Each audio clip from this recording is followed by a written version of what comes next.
नमस्कार.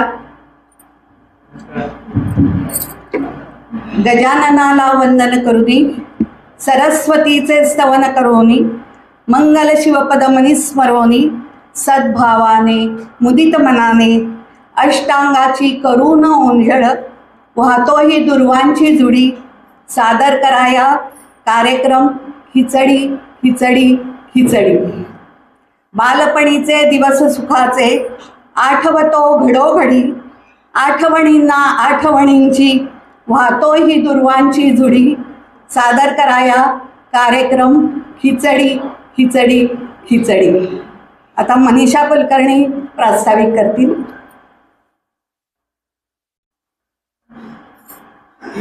धन्यवाद प्रगती.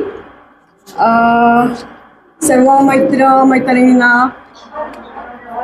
मित्रमैत्रिणींना नमस्कार आणि सर्वांना नवरात्राच्या शुभेच्छा. माझ्याबद्दल मी थोडंसं सांगू इच्छिते की मी 1980 सालापासून जपानात आहे, म्हणजे अजूनही तिथेच आहे. खरं तर मधून इथे येऊन जाते.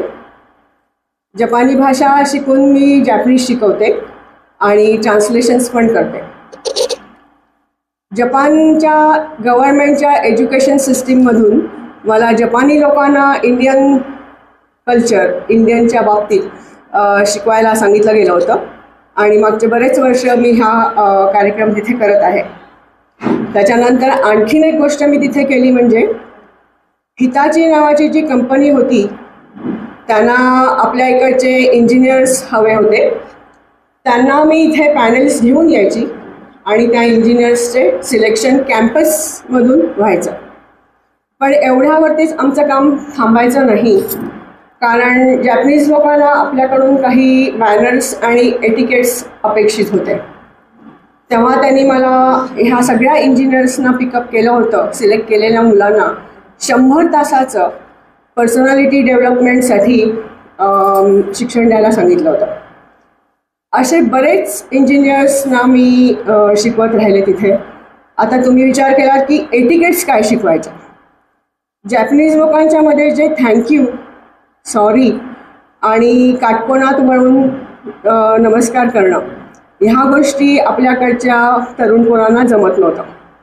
थोडक्यात म्हणजे लघुकोनात नाही, विशाल कोणात नाही, काटकोनातच वळायचं, हे त्यांना मला शिक्षण द्यावं लागलं. त्याच्यासाठी 100 तास मला त्यांचं शिक्षण घ्यायचं होतं. एनिवे, ह्या सुशिक्षित किंवा उच्च शिक्षित मुलांना मला थोडंसं पॉलिश करावं लागायचं. हे मी तिथे असताना केलं. त्यानंतर जपानी शिकवत असताना त्यानंतर मी पुण्यातही जॅपनीज शिकवत राहिले किंवा ट्रान्सलेशन्स करत राहिले. जेव्हा मी जॅपनीज शिकवत होते इथे, तेव्हा एक पुनव गोडबोले नावाची खूप गोड मुलगी माझ्याकडे शिकत होती. अतिशय सरळ, म्हणजे तिला माहिती होतं की तिला काय करायचं. 20व्या वर्षी तिने कमर्शियल पायलटचा कोर्स केला होता. तिची शुभदा गोडबोले ही आई. शुभदा गोडबोलेची माझी ओळख नंतर झाली. खरं तर पुनवशी माझी पहिली ओळख झाली आणि पुनवच्या नंतर तिचे इंजिनियर असलेले बाबा प्रसाद गोडबोले हे पण माझे स्टुडंट होते आणि त्याच्यानंतर माझी शुभदाशी ओळख झाली. शुभदा सध्या काय करते तर तिला साहित्यात खूप इंटरेस्ट आहे. वाङ्मय क्लब असा एक तिचा क्लब आहे. मिस्टर अँड मिसेस गोडबोले दोघंही मिळून खूप छान छान पुस्तकं लिहितात. आता पुढची माझी मैत्रीण प्रगती रानडे, मला वाटतं मला तिची ओळख करून द्यायची जरुरी नाही आहे. 5 महिन्यापूर्वी प्रगती मुंबईहून पुण्यात आली आहे आणि पुण्यात आली आहे ती 5 महिन्यामध्ये तिने सगळं अथश्री आपलंसं करून घेतलेलं आहे. मी जर तुम्हाला म्हटलं की मुंबईकर असूनही अतिशय विनम्र आणि उच्च शिक्षित अशी पॅथॉलॉजिस्ट आहे ती आणि तरीही नाटकं खूप छान करते. 5 महिन्यामध्ये तिने केलेली नाटकं म्हणजे आनंदघनमध्ये आमच्या भावना दुखवतात, मुलाखत एक देणं घेणं, चुरगळ, लग्नाची वेळी, गणरंगमधील सुरस आणि चमत्कारिक असं वेगवेगळी नाटकं तिने केलेली आहे. आमची दोघांची कशी क्लिक झाली आणि कशी मैत्री झाली हे अजून मला माहिती नाही, पण आम्ही अक्षरशः 15-20 दिवसातच खूप छान मैत्रिणी बनलो आहोत. दादरच्या वनिता समाजात तिने 25-30 वर्ष कार्य केलेलं आहे आणि तिथे कार्यकारी मंडळात पण ती होती. मला वाटतं ह्याच्यानंतर आणखीन प्रस्तावना नसावी, त्या दोघींच्यावरती मी हँडओव्हर करते.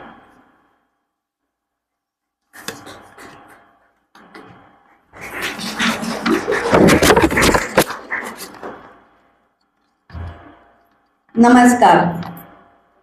आज अश्विन शुद्ध सप्तमी, सरस्वतीचे आवाहन आणि महालक्ष्मीचे पूजन म्हणजे घागरी फुंकण्याची संध्याकाळ. आता तुम्हाला वाटेल की अशी प्रस्तावना केली म्हणजे ही काहीतरी नवरात्र उत्सवाचं महत्त्व किंवा देवी महात्म्य असं काहीतरी सांगणार, पण तसं मी अजिबात सांगणार नाही आहे. आमच्या आजच्या कार्यक्रमाचं शीर्षक आहे खिचडी. तर खिचडी ही आमची जी मुलं आहेत, NRE म्हणजे नाही आम्ही इथे राहणार असं म्हणणारी जी आहे, तर त्यांचा आणि आमची खिचडी ही अगदी जिव्हाळ्याची गोष्ट आहे. म्हणजे असं आहे की त्यांना स्टुडंट व्हिसा मिळाला की पहिले खरेदी होते ती छोट्या कुकरची आणि त्यांना शिकवली जाते खिचडी. आणि मी त्याला दोन्ही माझ्या मुलांना सांगितलं होतं की कुठल्याही डाळी घ्यायच्या, त्यांच्यात हव्या त्या आवडीच्या भाज्या घालायच्या आणि पोटभरीचं अगदी पारंपरिक भारतीय पोषण मूल्य असलेली अशी ही खिचडी असते आणि ती तुम्ही अगदी लगेच आत्मसात करा, म्हणजे तुम्हाला काहीच प्रॉब्लेम नाही. आणि काय सांगू, हो सगळ्या डाळी वाटतील त्या घाल असं म्हटल्यामुळे माझ्या मुलांनी पहिल्यांदाच उडदाची डाळ घातली, पण तेवढं मी सांगायचे विसरले होते. आणि मग ती झाली बुळबुळीत खिचडी आणि त्याच्या मित्रांनी अगदी त्याला नावं ठेवली. लगेच त्यांनी तातडीने मला फोन केला आणि म्हणाला काय पण आहे तू पदार्थ सांगते, माझी लाज काढलीस तू सगळ्यांच्या समोर. मी म्हटलं अरे खरंच मी उडदाची डाळ फक्त घालू नको हे सांगायची विसरले होते. आता काय झालं, येताना मनीषा मला म्हणाली की अगं आज तर मोरपिशी रंग आहे आणि तू हे काय, तर मी तिला नुसतं म्हटलं मी पक्षात बदल केलाय. तर ती म्हणाली आता आपल्या कार्यक्रमात राजकारण वगैरे नको हा आणू. तशी मी म्हटलं अगं पक्षात म्हणजे मोराऐवजी मी पोपट एवढाच फरक केलाय, लगेच काही राजकारण नाही की मी सुरू करत आहे. आणि ती जपानमध्ये असल्यामुळे मी म्हटलं तिला की आता मी नुसतं रंगछटेतच बदल केला आहे, थोड्याच दिवसात तुला कळेल हिरव्याचा भगवा केव्हा झाला ते. तर आमची जी खिचडी आहे ती साहित्यातली खिचडी आहे, म्हणजे त्याच्यात कथाही आहे, काव्यही आहे, किस्सेही आहे. तर ओम खिचडी, साजूक तूप, मराठी भाषेविषयी मला अप्रूपच खूप. वदनिका वेळ घेता जय मायबोली म्हणूया आणि आपल्या खिचडीला सुरुवात करूया. तर बालकथा हा आपल्या मराठी साहित्यातला एक वाङ्मय प्रकार आहे. आता काय झालंय, सगळी मुलं इंग्लिश मिडियमची असल्यामुळे त्यांना बालकथा वगैरे आजकाल मला नाही वाटत. आपल्या वेळेस चांदोबा, कुमार, अमृत अशी कितीतरी बालमासिकं निघायची आणि आपण ती अगदी आवर्जून वाचायचो. नंतर माझ्या मुलांच्या काळात किशोर, चंपक, ठकठक असे कितीतरी बालसाहित्य असायचं. तर या बालसाहित्यातल्या 2 कथा मी सांगणार आहे. आपण आता अशा वयाच्या आहोत की त्या कथा तुम्हाला तुमच्या नातवंडांना, काहींना तर पतवंडांनाही सांगता येतील. पहिली कथा आहे ती आचार्य अत्रे यांच्या कावळ्यांची शाळा या पुस्तकातली आहे. कथेचं नाव आहे चांदोबाचा अंगरखा. तुम्हाला तर माहिती आहे लहान मुलांचं आणि चंद्राचं नातं म्हणजे अगदी रामायण काळातलं. रामाने मला आभाळीचा आई मला आभाळीचा चंद्र हवा ग, चंद्र हवा चंद्र हवा चंद्र हवा ग, असं हट्ट केला होता. आणि मग त्याला आरशात चंद्र दाखवला आणि मग त्याचं रडणं थांबलं वगैरे, हे तर आपल्याला माहितीच आहे. तर अशा या चांदोबाचा एकदा असतो वाढदिवस. तर त्याची आई त्याला शिवते अंगरखा, अगदी छान वेलवेटचा निळा, त्याच्यावर टिकल्या लावते चकचकी. आणि तो अंगरखा इतका सुंदर असतो, तो घातल्यामुळे तो खेळायला जातो आणि सगळे मित्र अगदी त्याचा हेवा करायला लागतात, सुंदर अंगरखा म्हणून. आणि मग तो आणखीनच हुशारतो. दुसऱ्या दिवशी, आणि लहान मुलांची सवय असते, एकदा एखादा फ्रॉक किंवा शर्ट आवडला की तोच घालून सारखं राहायचं. तसं दुसऱ्या दिवशी घालायला जातो तर तो अंगरखा व्हायला लागतो घट्ट. म्हणून तो रडत रडत आईकडे येतो आणि म्हणतो, माझा अंगरखा घट्ट होतोय, सैल करून दे. आई सैल करून देते. तिसऱ्या दिवशी पुन्हा घट्ट होतोय, पुन्हा सैल करून दे. असं 15 दिवस अंगरखा घट्ट व्हायला लागतो आणि आई सारखी त्याचं सैल करून देते. 16व्या दिवशी काय होतं, अंगरखा सैल व्हायला लागतो, पुन्हा रडत येतो, अंगरखा सैल होतोय, घट्ट करून दे. पुन्हा 15 दिवस तीच सारखी क्रिया. मग सध्या शेवटी तुमच्या लक्षात आलंच असेल, पौर्णिमा आणि अमावस्या असल्यामुळे हे सगळं होत होतं. शेवटी आई अगदी कंटाळते आणि त्याचा अंगरखा अंगातला काढून टाकते आणि तेव्हापासून चांदोबा आकाशात उघडाच फिरतोय.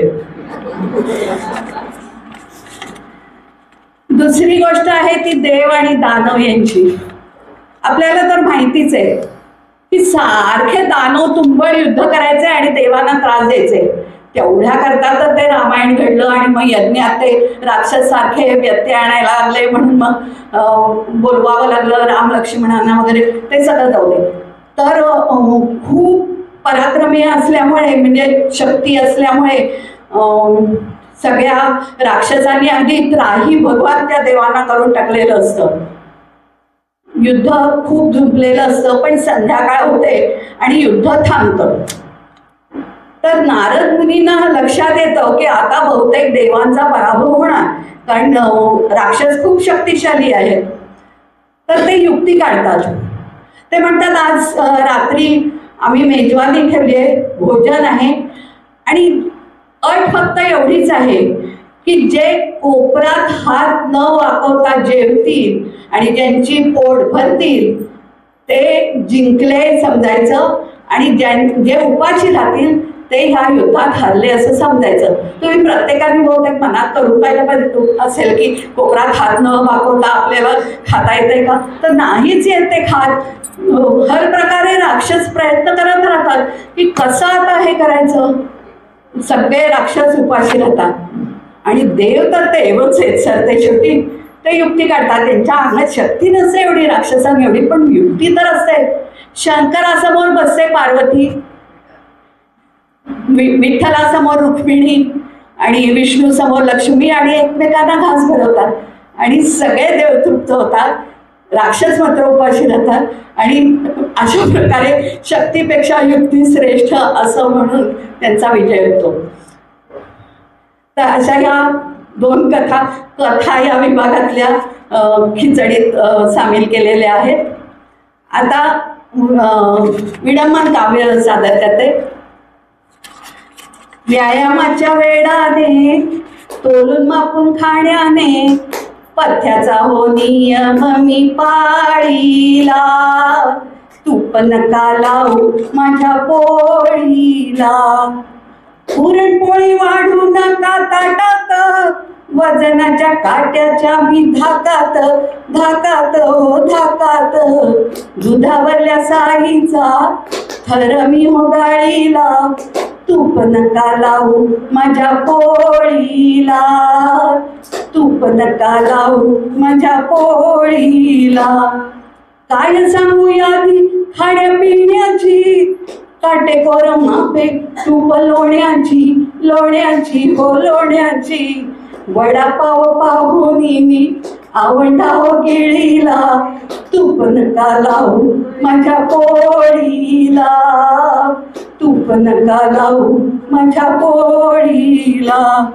बदाम आणि काजू मी हो सोडिले, गोड धोड बाजूला मी सारिले सारिले हो सारिले.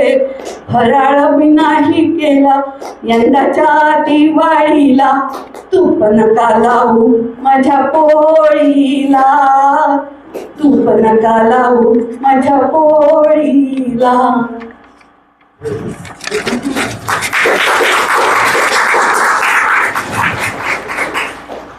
दुसरं काव्य आहे. एच्या वर्गात होती फडके निलू सुरेख, होते तरुण भुंगे मागे तिच्या अनेक. कोणी तिला बघोनी स्वप्नामध्येच दंगे, विश्वास प्रेमिकांचा वाऱ्यावरी तरंगे, वाऱ्यावरी तरंगे.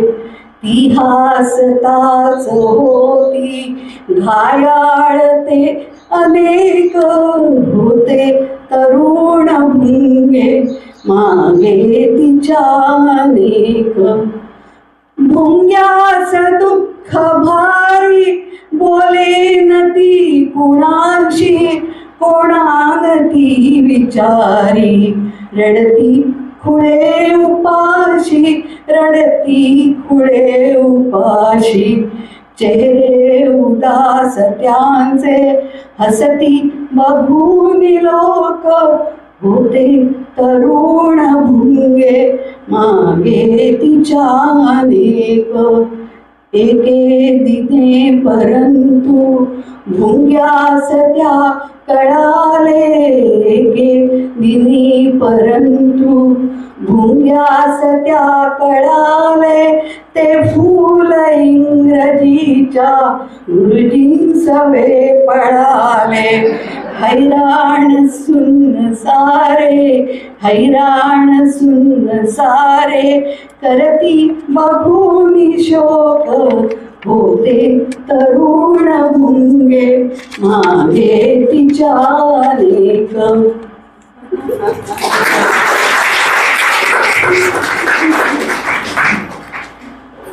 याची चाल हळूहळू, वरचे केस लागले गळू, डाव्या डोळ्यांची लेन्स पडली. कुणी सांगू नका जनात, म्हाताऱ्याच्या मनात नवतरुणी भरली. याची चाल हळूहळू, वरचे केस लागले गळू, डाव्या डोळ्यांची लेन्स पडली. कुणी सांगू नका जनात, म्हाताऱ्याच्या मनात नवतरुणी भरली. इथे कुणी आसपास ना, म्हाताऱ्याच्या डोळ्यात वासना. ती काही त्याच्याशी बोलेना, म्हाताऱ्याला चैत पडेना. ती लवक बघ जाता मागे वळून पाहता, त्याने तिला शिळ घातली. कुणी सांगू नका जनात, म्हातारे मनात नवतरुणी भरली.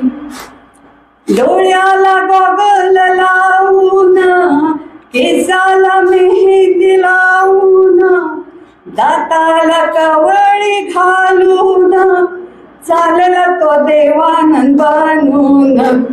तो मागे मागे येता, तिच्या जवळच येता, तिने त्याच्या कानाखाली एक म्हणली. कुणी सांगू नका जना, म्हाताऱ्याच्या मनात नवतरुणी भरली. आता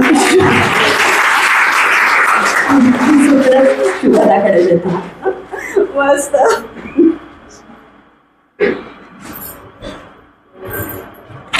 नमस्कार सगळ्यांना, नवरात्रीच्या परत एकदा शुभेच्छा. मला ही छानपैकी आज मनीषांनी छान दिल्याबद्दल लवकरच तुम्हाला परत भेटण्याचा योग आला. आणि ही अगदी मस्त कविता वाचून आपल्याला परत तरतरीत आणि तारुण्यात आणून सोडलेलं आहे. आपलं सागर, सृष्टी आणि सैनिक यांना विनम्र अभिवादन करून काही सुरुवातीच्या या माझ्या पहिल्या भागामध्ये आपल्याला कविता ऐकवते. संसारी लोणच्याची कविता बहुतेकांना माहिती असेल तरी परत एकदा. तर ही कविता ऐकताना ना की आपल्या अगदी सुरुवातीचे ते दिवस आठवा, लग्न नुकतंच झालेलं आहे. तर लोणचं आपण करतो तेव्हा काय करतो, तर कैऱ्या आधी आणतो, कैऱ्या आणतो, त्या कापतो. कापताना काय आवाज होतो, असा तो छान आवाज होतो. ओके, मग तो आवाज झाल्यानंतर आपण त्याच्यात काय घालतो, तो हळद घालतो. ओके, नंतर आपण त्याच्यात मोहरी घालतो, हिंग घालतो, कडवट शब्दांवर आपण त्या कडू मेथी त्याच्यात घालतो आणि त्याच्यात जास्तीचं तेल आणि जास्तीचं मीठ घालतो. ओके, तर हे जे सगळं वर्णन आहे ना ते या कवितेमध्ये केलेलं आहे. कवितेचं नाव आहे संसारी लोणचं. ओके, संसारी लोणच्याच्या फोडी अधिक करकरीत असतात. संसारी लोणच्याच्या फोडी अधिक करकरीत असतात, मग कुरकुरात का होईना हळूहळू मुरतात. या लोणच्याचं वैशिष्ट्य म्हणजे बाजारात ते विकत मिळत नाही, संसारातल्या लोकांनी एकत्र येऊन ते घालावं लागतं, त्याशिवाय लोणच्याला चव नाही. कडू शब्दांची मेथी जरा जपूनच वापरावी. कडू शब्दांची मेथी जरा जपूनच वापरावी. आपण त्या लोणच्याची चव घालवावी. मी पणाची मोहरी जास्त झाली की लोणचे खात कोरडा होतो. मी पणाची मोहरी जास्त झाली की लोणचे खात कोरडा होतो आणि आपुलकीच्या माणसाचा रस त्या उगाचच शोषला. रागाचा उग्र हिंग, रागाचा उग्र हिंग जर जास्त झाला तरी हरकत नाही. राग लवकर शांत झाला तर लोणच्याची चव काही बिघडत नाही. प्रेमाची पिवळी हळद, प्रेमाची पिवळी हळद लोणच्याला खरा रंग आणते आणि विकारांच्या बुरशीपासून सुरक्षितही ठेवते. समृद्धीचं तेल असलं की काळजीचं कारण नसतं. समृद्धीचं तेल असलं की काळजीचं कारण नसतं. त्या थराखाली संसारी लोणचं बरंचसं सुरक्षित राहतं. संसारी लोणचं नासू नये म्हणून खूप जपावं लागतं. संसारी लोणचं नासू नये म्हणून खूप जपावं लागतं. सहनशक्तीच्या मिठाचं प्रमाण जरा जास्त ठेवावं लागतं, जरा जास्त ठेवावं लागतं.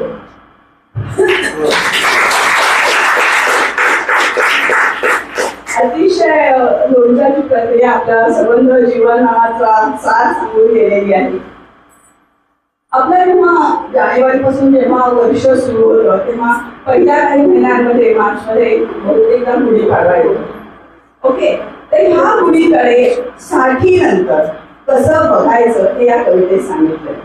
गुढी घेताना सुद्धा आपण एक छान काठी घेतो, तिला छान पुसतो वगैरे, नंतर त्याला छान वस्त्र घालतो, त्याला फुलांचा हार घालतो, कडुलिंबाची पानं घालतो, त्याच्यावर एक छानसा गडू ठेवतो आणि अशी जी गुढी आहे ती आपल्या घराच्या दारासमोर उभी करतो. तर ही जी प्रक्रिया आहे तर साठीनंतर या गुढीकडे कशा रीतीने बघायचं हे अतिशय सुरेख या कवितेने सांगितलंय. कवितेचं नाव आहे नवीन गुढी उभारताना. नवीन गुढी उभारताना नवीन आचारांची, नवीन विचारांची पाने घेतली आंब्याची. नवीन गुढी उभारताना नवीन आचारांची, नवीन विचारांची पाने घेतली आंब्याची. नवीन गुढी उभारताना उमलत्या मनाचा, उत्स्फूर्त भावनांचा हार घेतला फुलांचा. नवीन गुढी उभारताना कडुलिंबाच्या पानासवे स्वीकारली जीवनातील कटू सत्य. नवीन गुढी उभारताना देहाच्या पाठीला नेसविले सत्कृत्याचे बहुमोल वस्त्र. नवीन गुढी उभारताना त्यावर ठेवला गडू नको आता मोहात पडू. पारंपरिक गुढी आता दिसणार नाही दाराशी, नवीन गुढी उभारली आहे मनाच्या दाराशी, नवीन गुढी उभारली आहे मनाच्या दाराशी. खूप सुरेख शब्द कवितेने वापरलेले आहेत. धन्यवाद. पुढची जी कविता आहे ती आहे आपल्या गुढीपाडवा झाल्यानंतर जून मध्ये वारी जाते बघा. खूप वारकरी आपले पंढरपूरला जातात. अत्यंत मनोभावे, अत्यंत प्रेमाने, अत्यंत आदराने विठ्ठलाला भेटायला जातात. तर ही जी कविता आहे ना, या कवितेमध्ये हे जे बदललेलं जे रूप आहे वारीला जाण्याचं, एक भक्त आहे तो दरवर्षी वारीला जातो आणि या बदललेल्या रूपाचं वर्णन त्यांनी या कवितेत केलेलं आहे. देवा तुझ्या दारापुढे मोटारींची रांग, देवा तुझ्या दारापुढे मोटारींची रांग, पायी आलो दर्शनाला आता कसा येऊ सांग. देवा तुझ्या दर्शनाला मंत्री आणि नेते येतील, देवा तुझ्या दर्शनाला मंत्री आणि नेते येतील, बंधुकारे आम्हावरी त्यांचे रक्ष बरोबर. देवा तुझ्या नैवेद्याला पेढे आणि मिठाईंची ताटी, देवा तुझ्या नैवेद्याला पेढे आणि मिठाईंची ताटी, कुठे लपवावी सांग गुळ खोबऱ्याची वाटी. देवा तुझ्या मुकुटात सोने आणि लाख हिरे, देवा तुझ्या मुकुटात सोने आणि लाख हिरे, माझ्या हातातील नाणे ओशाळून मागे. देवा तुझ्या अंगावर रोज नवीन दागिना, देवा तुझ्या अंगावर रोज नवीन दागिना, कळेल पाणी तुला माझी उपाशी वेदना. देवा तुझ्या पायाखाली आता चांदीची रेट, देवा तुझ्या पायाखाली आता चांदीची रेट, तुझा पुजारी फाळे तुझ्या दर्शनाचे तिकीट. शेवटी उदास होऊन कंटाळून नैराश्यातून हा शेवटी भक्त विठ्ठलाला म्हणतो, देवा तुझ्या दर्शनाची वाट जुनी सोडतो, देवा तुझ्या दर्शनाची वाट जुनी सोडतो, तुला ठेवतो हृदयात हात येथूनची जोडतो, हात येथून.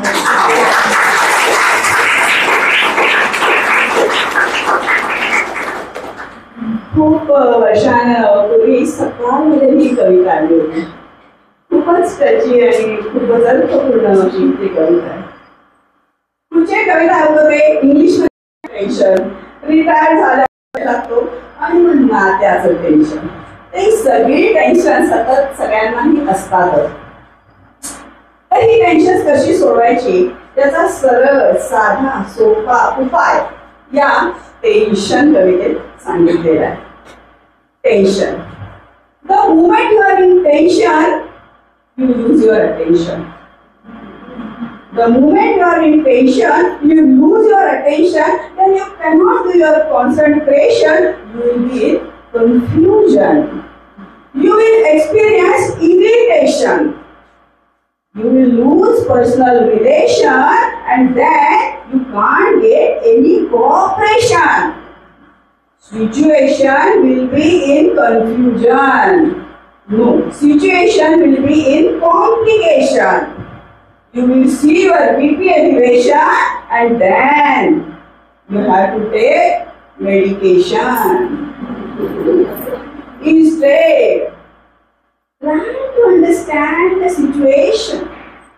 Find out the solution.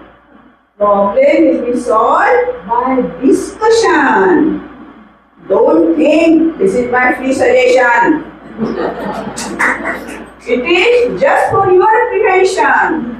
If you understand my intention, you will never come across any tension.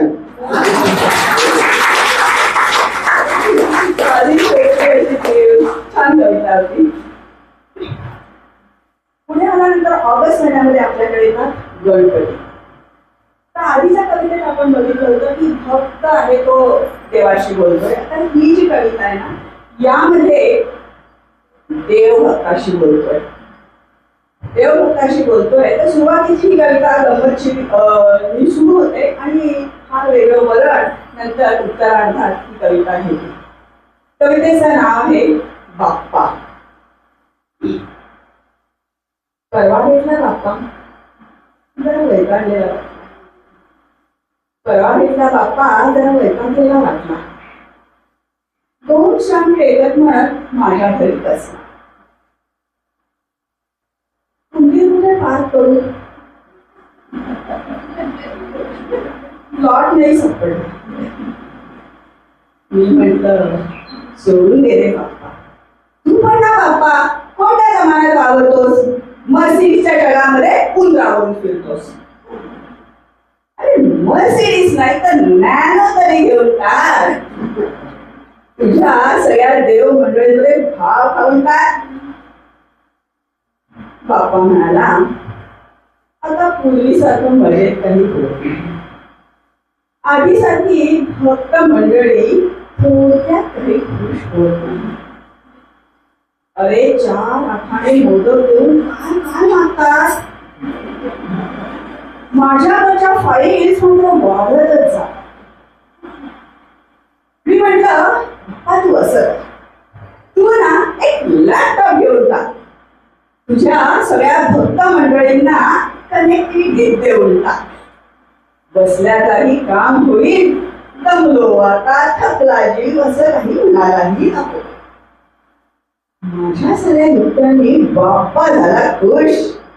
माल म्हणाला काय हवंय ते वर देतो बक्षीस. सीईओची पोझिशन, की टाउन हाऊसची ओनरशिप, इमिग्रेशन होईल झटपट, वर मिळेल ड्युअल सिटिझनशिप.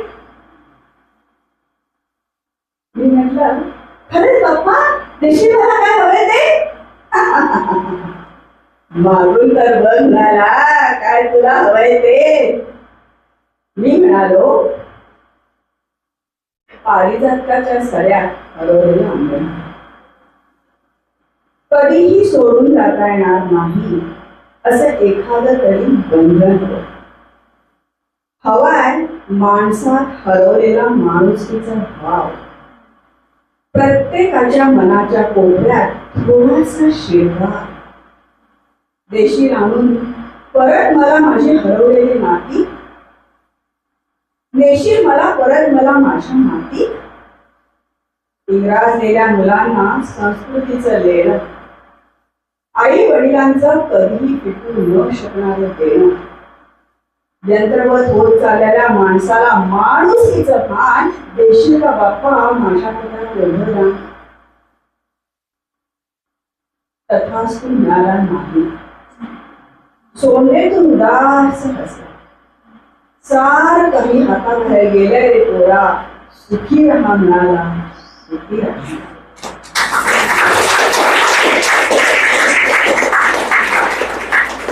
धन्यवाद. काय बोलू, माणसाची मनं, त्यांच्या एकमेकांशी नातं.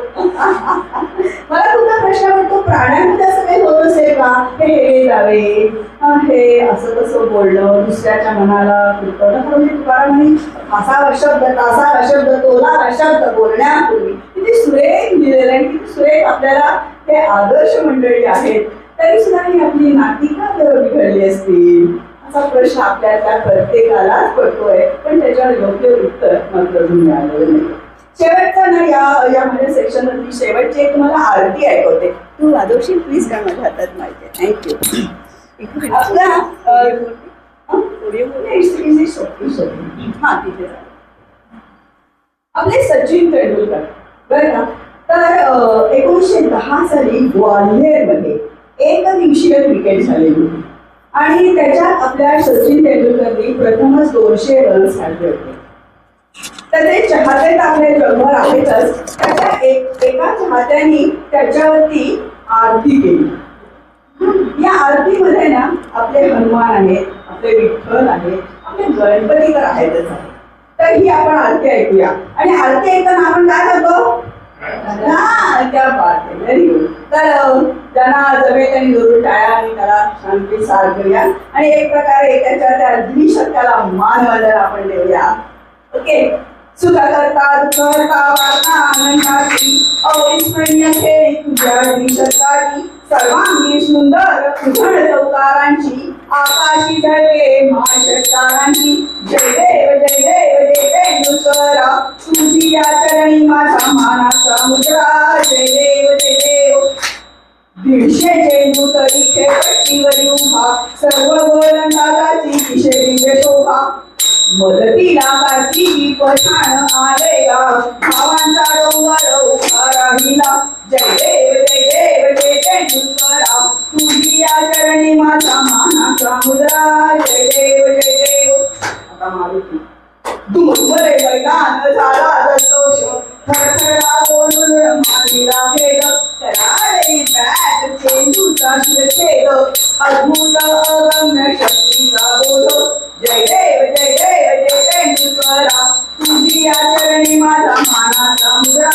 जय देव हरिण लोकांगण म्हणजे चरण डोळ्याने पहिले शतक तुझे पोस्टर लावून आनंदे तुझीनं हवे कोवाईनं सकीनं नामा त्वमेव ब्रॅडमन बॉर्डर त्वमेव गावस्कर लारा त्वमेव बॅट्समन गोलंदाज त्वमेव क्षेत्ररक्षक ऑलराउंडर त्वमेव हरे सचिन सचिन हरे हरे हरे तेंडुलकर हरे हरे हरे सचिन हरे हरे हरे तेंडुलकर हरे हरे. आपल्याला माहितीच आहे की आपल्याकडे पंजाबी आणि बंगाली असे क्रांतिकारक जास्त झालेत, म्हणजे महाराष्ट्रातले सुद्धा आहेत, पण पंजाबी आणि शीख म्हणजे पर्टिक्युलरली आणि पंजाब भागातले आणि बंगाली.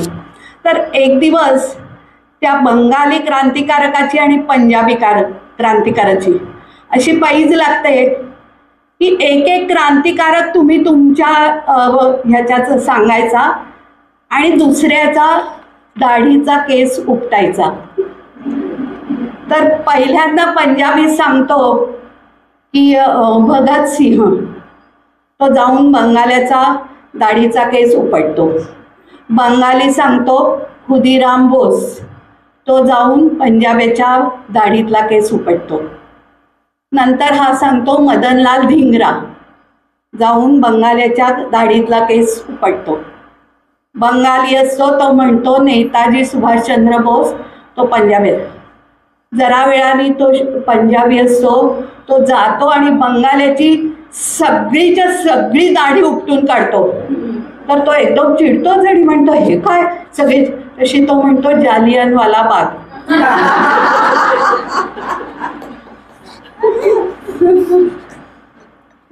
आता आपल्याकडे काय आहे, कोकणात ना अमृत कोकम सरबत खूप म्हणजे मोठ्या प्रमाणावर उत्पन्न होतं, कारण तिथलंच ते रातांब्यांचं पीक येतं. त्यामुळे काय होतं, कोकणात अजिबात कोणी दुसऱ्याच्या घरचं विकत घ्यायला जात नाही. तर ते कोकणी माणूस अगदी गांजलेला असतो की काय केलं म्हणजे कोकम सरबत विकल्या जाईल. तर आता मार्केटिंगचे फंडे एवढे वाढलेले आहेत, तर मार्केटिंगच्या माणसाला तुम्ही सांगा असं त्यांना कोणीतरी सांगतं आणि मग ते म्हणतात की हो तसंच काहीतरी केलं पाहिजे. मग त्या मार्केटिंगच्या माणसाला बोलवतात आणि त्याला म्हणतात की उत्पन्न तर एवढं होत आहे आणि म्हणजे खर्चही त्यावर सरबत बनवण्याकरता येतोय, पण प्रॉफिट काहीच होत नाही. तो मार्केटिंगचा माणूसच ठरते शेवटी. तो म्हणतो मी राजस्थानात जातो आणि तुम्हाला सगळे तुमचे प्रॉडक्ट विकून देतो, कारण तिथे वाळवंटात केव्हाही सरबत हवंच असणार ना. तो 3 पोस्टर तयार करतो. तर पहिल्या पोस्टरमध्ये तो अगदी मरतुकडा माणूस झालाय आणि त्याला म्हणजे तहान लागून तो अगदी व्याकुळ झालाय असं चित्र काढतो. दुसऱ्या पोस्टरमध्ये तो ते कोकम सरबत पहिल्यावर एकदम ताजा तवाना होतो आणि तिसऱ्या ह्याच्यात अगदी टुणटुणीत झालेला. मग असं तो पोस्टर तयार करून राजस्थानात जातो आणि अगदी अतोनात त्या कोकम सरबताचा खप होतो. तर तो कोकणी माणूस असतो तो एकदम आनंदतो आणि म्हणतो राजस्थानात एवढा खप झालाय, दुबईला तर केवढा होईल. माणसाच्या अपेक्षा वाढतच जातात ना. आणि ते मग सगळी ती प्रॉडक्ट्स घेऊन दुबईला त्या माणसाला पाठवतात. दुबईला जातो तीच पोस्टर हं, आणि तेच सगळं तो कॅम्पेन सगळं ते तसंच करतो. एकही बाटली विकल्या जात नाही. सगळे अगदी म्हणजे काळजीतच पडतात.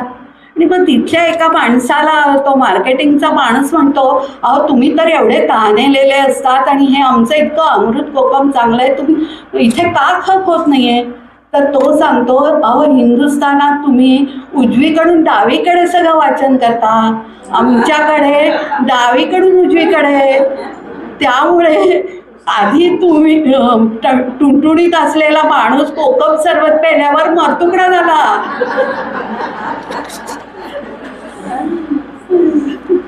आता मी यमन रागातली थोडीशी गाणी म्हणून दाखवते. सुख करता दुःख हरता वार्ता विघ्नाची, हो वार्ता विघ्नाची. नुरवी पूर्वी प्रेम कृपा जयाची, सर्वांगी सुंदर उटी शेंदुराची, हो उटी शेंदुराची.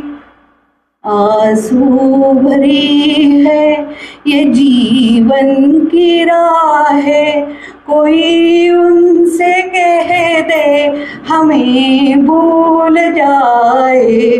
आंसू भरी है चलते चलते चलते चलते, यूं ही कोई मिल गया था, यूं ही कोई मिल गया था. सारी राह चलते चलते तिन्ही सांगा सखे मिळाल्या, तिन्ही सांगा सखे मिळाल्या.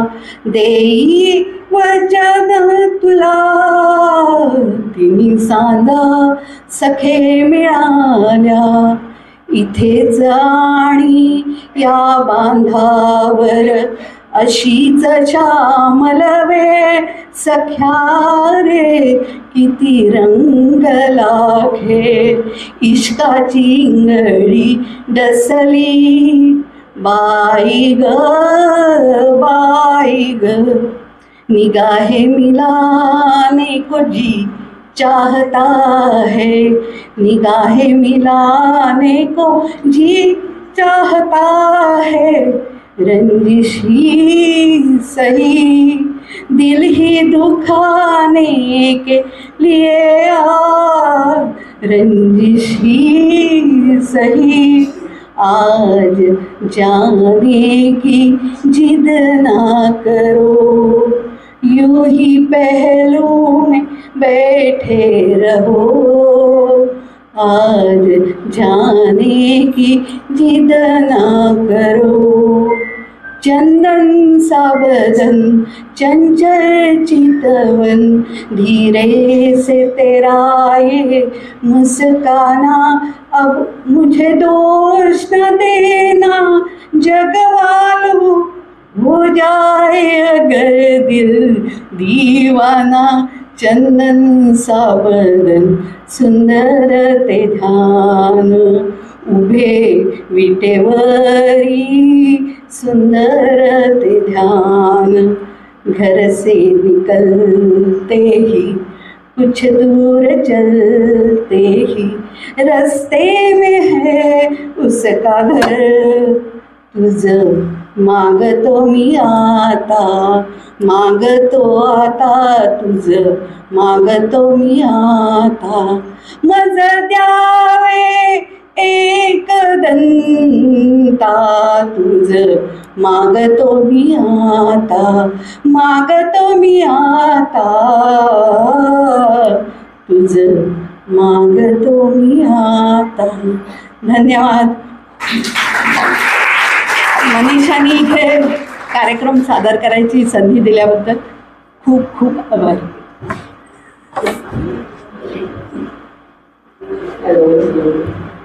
यमन रागात किती सुरेख गाणी आहेत. छोटे सगळ्या खूपच जणांचा हा प्रिय राग असावा. खूपच गाणी यमन रागामध्ये आहे. माझं ज्ञान असं चाललं नाही पण मला तर मत ठेवलंय त्याच्यात यमन रागामध्ये. आपण नाही ग्राफिटी तुम्ही ऐकलं असेल, सकाळमध्ये ना फार पूर्वी ग्राफिटी यायची बरं का. एकच वाक्य असायचं. हा एकच वाक्य म्हणजे उदाहरण द्यायचं तर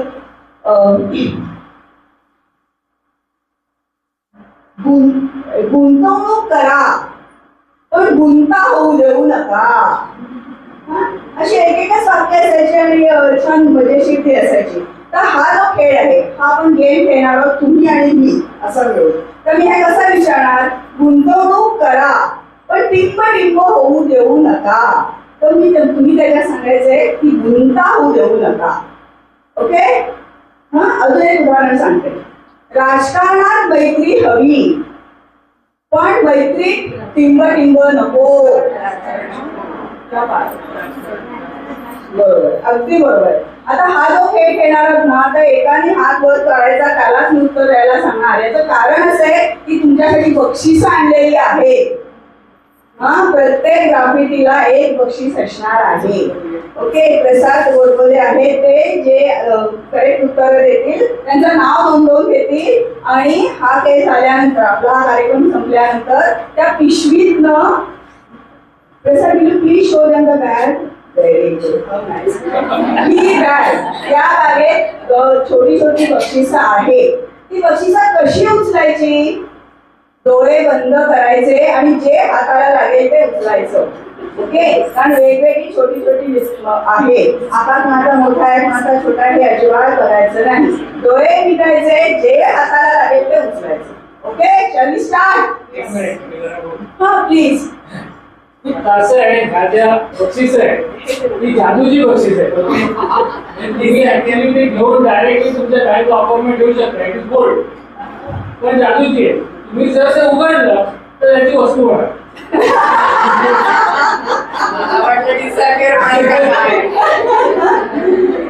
ओके. हात वर करायचं, ज्याला सांगेन त्याने उत्तर द्यायचे. Ready? Come on, yes, come on, yes. Zorani, yes. Come on, साठी असली तरी नाव घ्या आणि second inning and energetic students. Okay. तर पहिले आहे सोपं आहे हा एकदम. चहाला देणं म्हणजे शिष्टाचार. चहा पाण्याला देणं म्हणजे टिंब. No madam. चहाला देणं म्हणजे शिष्टाचार. चहा पाण्याला देणं म्हणजे टिंब. क्या बात है. करेक्ट. चहाला देणं म्हणजे शिष्टाचार. चहा पाण्याला देणं म्हणजे भ्रष्टाचार. मॅडम भ्रष्टाचार नाही. थँक्यू. ओके. बायकोचा वाढदिवस लक्षात ठेवायचा आहे. एकदा तरी टिंब करून बघा. Very good. बायकोचा वाढदिवस लक्षात ठेवायचा आहे. एकदा तरी विसरून बघा. आयुष्यभरात कधी नंतर विसरणार नाही. तुला प्लीज. ही टेबल टेनिस करीत sir. Okay. Now the next one. बायकोला खुश करायचंय. फक्त टिंब म्हणा. बायकोला खुश करायचंय. कमान नवरे मंडळी. नो. बायकोला खुश करायचंय. टिंब म्हणा. No madam. कमान नवरे. काय? No madam. तू बरोबर. बायकोला खुश करायचंय. क्या बायकोला खुश करायचं. तिने आधी म्हटलं तू म्हटलं आधी. प्लीज. बायकोला खुश करायचंय. रेखा देशमुख. मला किती बारीक झालीस. ओके. Next one. बाहेरून बारीक व्हावं असं टिंबटिंबतून खूप वाटतं. बाहेरून बारीक व्हावं असं टिंबटिंबतून खूप वाटतं. तुम्ही सांगा प्लीज शेवटचा. Yes please say madam. Correct correct. त्यांचा प्रसाद शेवटीचा माझ्या लेफ्टला. बाहेरून बारीक व्हावं असं आतून खूप वाटतं. ओके. पुढचं. वजन बघताना अंगावर टिंब येतो. वजन बघताना अंगावर काटा येतो. आपलं नाव मॅडम? मोहिनी. ओके.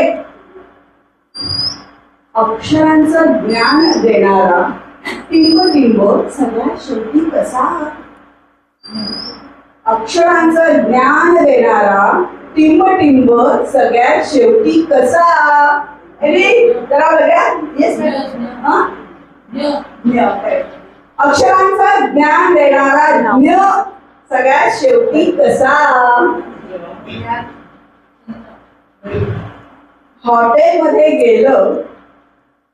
हॉटेलमध्ये गेलं की मेनू कार्ड बघून माझ्या तोंडाला पाणी सुटतं आणि बिल बघून टिंब पडते. दोन आहे का? Yes madam. तुम्ही सांगा प्लीज. दोन गॅप्स आहेत. टिंब ग्रीन वन. हॉटेलमध्ये गेलं की मेनू कार्ड बघून माझ्या तोंडाला पाणी सुटतं आणि बिल बघून घशाला कोरड पडते. पुढचं जे आहे ते आता एखादा तरी मिळालं पाहिजे ना. Okay. This is only for the gents ना. ओके. हेल्मेट वापरणं हे टिंबचं काम आहे. कमान जेंट्स. हेल्मेट वापरणं हे टिंबचं काम आहे.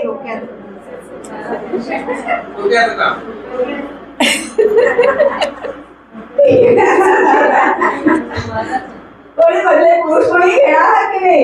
Nobody wants everything. Okay please. नाही रिपीट होईल. जरा कोण अजून दुसरं तुम्ही पण तुम्हाला मिळालेलं आहे. तुम्ही आला नाही आला? No madam. विंडो. तुम्ही सांगा. डोक्याचं. करेक्ट. हेल्मेट वापरणं हे डोक्याचं काम आहे. पण यांनी तुम्हाला सांगितलं, तुम्ही त्यांना सांगितलं, तुम्ही सांगितलं. Okay sorry. मला वाटलं तुम्ही. आपलं नाव please? Ravindra Deshmukh. Okay good. पुढचा. हार्ट अटॅक म्हणजे यमदूताने पाठवलेली टिंब. हार्ट अटॅक म्हणजे यमदूताने पाठवलेली टिंब. Ambulance. No madam sorry. Heart attack म्हणजे यमदूताने पाठवलेली टिंब. नोटीस. नुसती नोटीस आहे. दोन गॅप्स आहेत. हार्ट अटॅक म्हणजे यमदूताने पाठवलेली टिंब. ओके. 3 गॅप्स आहेत. कुठली घंटा? नो. हार्ट अटॅक म्हणजे यमदूताने पाठवलेली टिंब. जोरानी please. Urgent call. No madam sorry. Come on back stage. No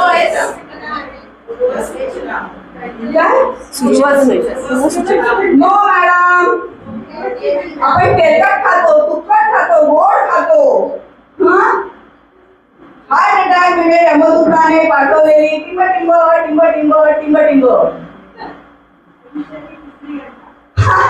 no madam sorry. अरे कमान. फायनल नोटीस सांगू. हार्ट अटॅक म्हणजे यमदूताने पाठवलेली कारणे दाखवा नोटीस. आता शेवटचा. या ग्राफिकला शेवटचा घेते. एक चालेल लास्ट. लग्न म्हणजे टिंबटिंबवर बसून केलेला टिंबटिंब. घोडीवर लग्न म्हणजे टिंबटिंबवर बसून केलेला टिंबटिंब. पुरुष मंडळी सगळे खुश आहेत. बोला सर.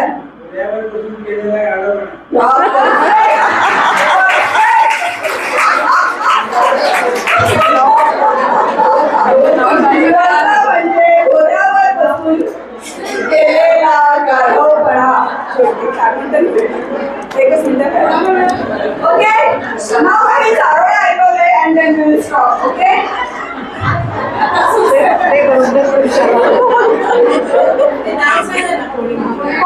कोणी करेक्ट उत्तर दिलेले? परांजपे.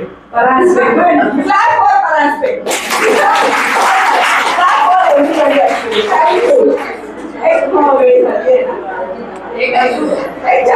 एक 4 मिनिटं थोडा उशीर होतोय. थोडा उशीर सांभाळून घ्या थोडा. ओके, देन एक थोडे चावळे तुम्हाला ऐकवते. तर का लग्न ठरताना ते दिवस आपले आठवा 20-21 वर्षाचं जे वय आहे ते आपलं आठवा.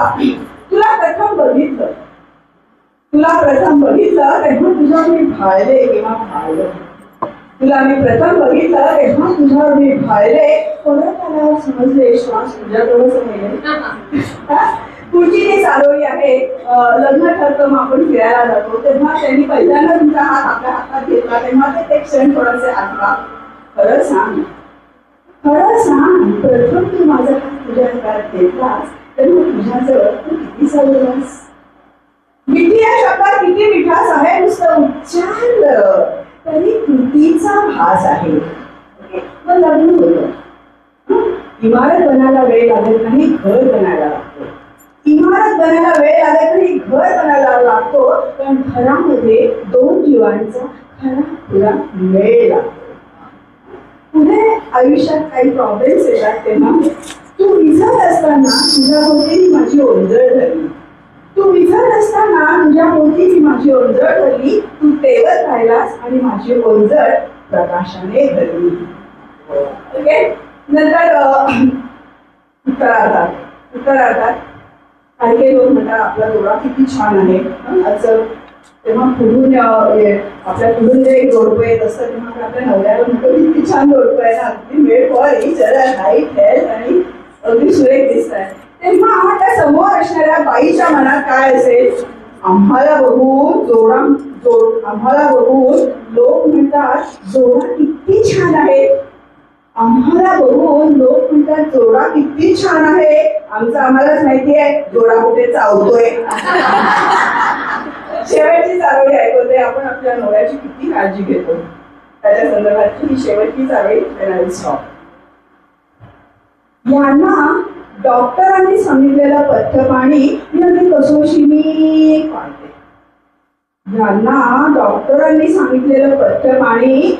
कसोशीने पाळते. यांचा मधुमेह वाढू नये म्हणून गोड बोलणं सुद्धा टाळते. खिचडी आम्ही आता इथे थांबवतोय, पण आमची ही हलकी फुलकी मजेदार खिचडी तुम्हाला कशी वाटली तुम्ही आम्हाला नक्की सांगाल.